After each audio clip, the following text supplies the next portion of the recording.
hawaijar khakta natte ko hawaijar khakta natte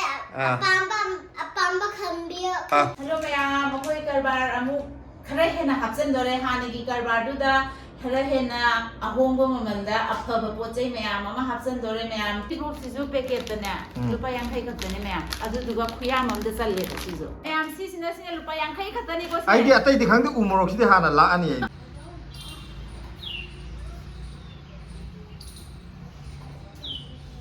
mayam ngasidi mayam da kari nom taga khangan jarage tawne aina hanagi karbar hawajar lombagi karbar do aduda amuk pot anouba amuk mayam ama hapsen laktore ko ado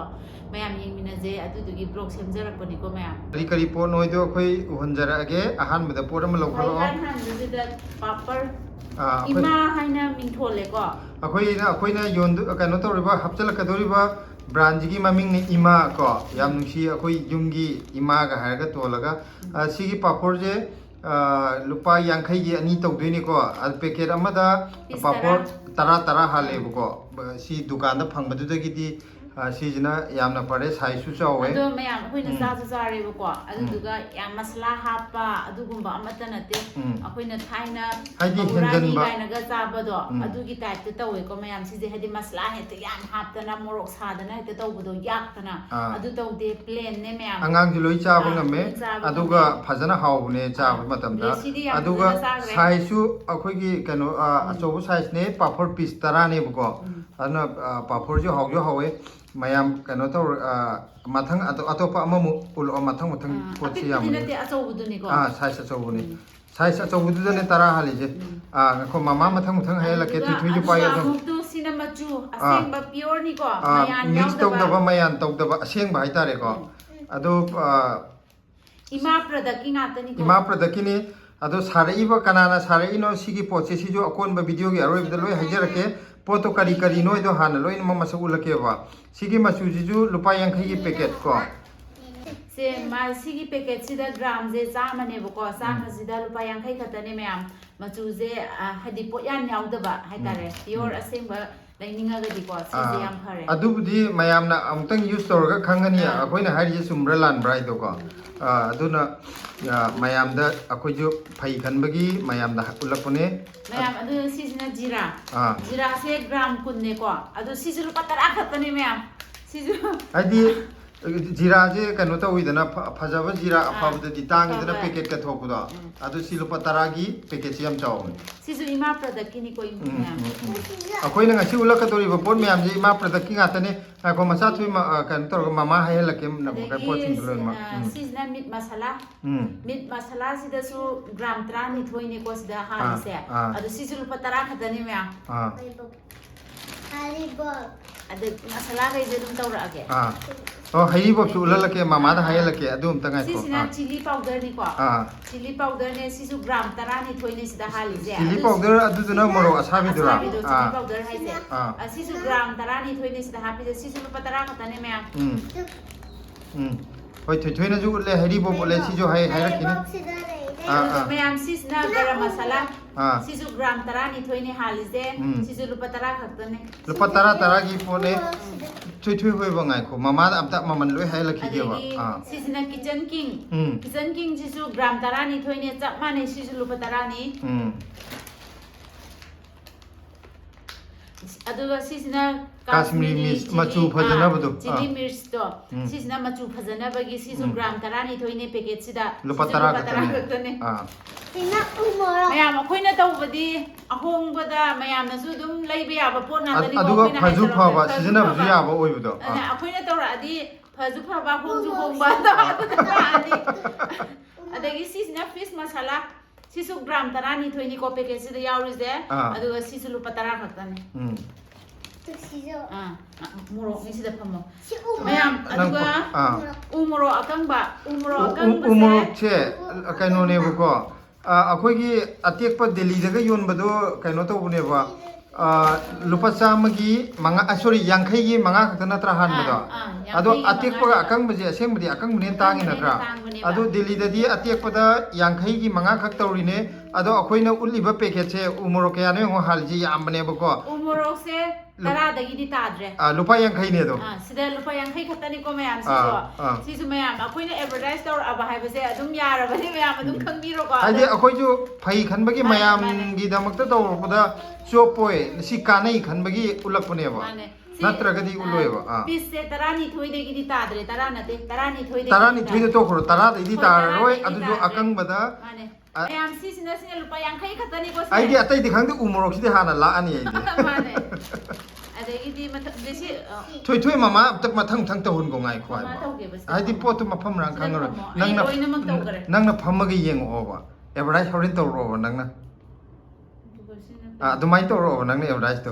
ꯃꯆꯟꯁꯦ ꯃꯥꯅ ꯀꯔꯤ ꯍꯥꯏꯒꯦ ꯃꯆꯟꯁꯤꯁꯨ ꯂꯨꯄꯥ 10ꯅꯦꯕ ꯑꯗꯨꯗꯣ ꯃꯆꯟ ꯍꯥꯏꯅ ꯀꯧꯕ꯭ꯔꯥ ꯅꯠꯇ꯭ꯔꯒ ꯅꯠꯇꯦ ꯃꯆꯟ ꯀꯧꯗꯦ ꯏꯃꯥꯗꯨꯅꯦ ꯑꯗꯨꯗꯨꯅꯦ ꯑꯗꯨꯝ ꯃꯆꯟꯗꯣ ꯑꯩꯈꯣꯏ ꯌꯨꯝꯗ ꯃꯆꯟ ꯍꯥꯏꯕꯗꯣ ꯅꯝꯃꯤꯕ ꯅꯝꯃꯤ ꯃꯌꯥꯝ ꯁꯤꯁꯤꯅ ꯌꯨꯝꯗ ꯃꯆꯜ ꯍꯥꯏꯅꯕꯗꯣꯀꯣ ꯁꯤꯁꯨ ꯒ꯭ꯔꯥꯝ 12ꯅꯤꯀꯣ ꯁꯤꯗ ꯍꯥꯜꯂꯤꯁꯦ ꯑꯗꯨꯒ ꯁꯤꯁꯨ ꯂꯨꯄꯥ 10 ꯈꯛꯇꯅꯤ ꯑꯁꯣꯝ ꯅꯥꯀꯟꯗ ꯎꯠꯂꯛꯎꯅꯦ ꯃꯆꯟꯗꯣ ꯄꯦꯀꯤꯡ ꯀꯩꯅꯣ ꯇꯧꯕꯗꯣ ꯁꯤꯗ ꯁꯤ ꯃꯃꯥꯡꯅꯦ ꯅꯠꯇꯦ ꯀꯩꯅꯣ ꯇꯧ ꯄꯦꯀꯤꯡꯗꯨꯅ ꯃꯁꯛ ꯎꯗꯕ ꯁꯤꯁꯤꯅ ꯉꯁꯥꯏ ꯑꯇꯩꯒꯤꯗꯨꯅꯅꯦ ꯌꯥꯎꯔꯤꯕ ꯁꯤꯁꯤꯅ ꯑꯗꯣ ꯑꯩꯈꯣꯏꯒꯤ ꯃꯆꯜꯁꯦ ꯗꯦꯜꯂꯤꯗꯗꯤ ꯌꯨꯝꯗ 5 ꯄꯤꯕꯗꯣ ꯁꯤꯗ ꯇꯥꯡ ꯌꯣꯜꯂꯤꯗꯅꯀꯣ ꯑꯗꯣ ꯁꯤꯒꯤ ꯃꯆꯜꯁꯤꯗꯤ ꯆꯥꯡꯗꯣ ꯌꯥꯝ ꯊꯤꯅ ꯈꯦꯠꯅꯕꯅꯤꯀோ ꯍꯥꯏꯗꯤ ꯄꯣꯠꯁꯨ ꯌꯥम ꯐꯩ मागी सिदैदा मचनजिदा हापिबजे मखन मखन तरागा क्यानोम नहन हाइरमबदो अदुमाइना अदुगी मचनजे मिक्स तौरगा हापबने अदुगा अतैदि खंगदे मचलजिमजु मई तारे हाइदि मागी मनमजु याम थिना नुंसी अदुगा मागी क्वांटिटी जो हाइदि पोटसु याम यामे सिनगी लुपा 10 खक्तदा ꯁꯤ ꯂꯨꯄꯥ 10ꯅꯦ ꯑꯗꯣ ꯀꯩꯅꯣ ꯇꯧꯋꯦꯕ ꯁꯤꯁꯦ ꯒ꯭ꯔꯥꯝꯁꯤꯁꯨ ꯍꯥꯏꯗꯤ ꯑꯩꯈꯣꯏꯅ ꯃꯆꯜ ꯂꯣꯏ ꯆꯥꯟꯅꯔꯝꯒꯅꯤ ꯌꯨꯝꯒꯤ ꯃꯆꯜꯁꯦ ꯒ꯭ꯔꯥꯝꯗꯣ ꯍꯥꯏꯐꯦꯠ ꯌꯦꯡꯕꯤꯌꯣꯕꯀꯣ ꯑꯗꯨꯅ ꯁꯥ ꯉꯥ ꯊꯣꯡꯕ ꯀꯔꯤ ꯀꯔꯥꯒꯤ ꯕꯦꯁ ꯇꯥꯔꯦꯀꯣ ꯁꯤꯁꯤꯅ ꯁꯤꯁꯨ ꯒ꯭ꯔꯥꯝ 12ꯗ ꯂꯨꯄꯥ 10 ꯈꯛꯇꯅꯤ हरिबो पुत्री बोरी बोरी लोग यंगो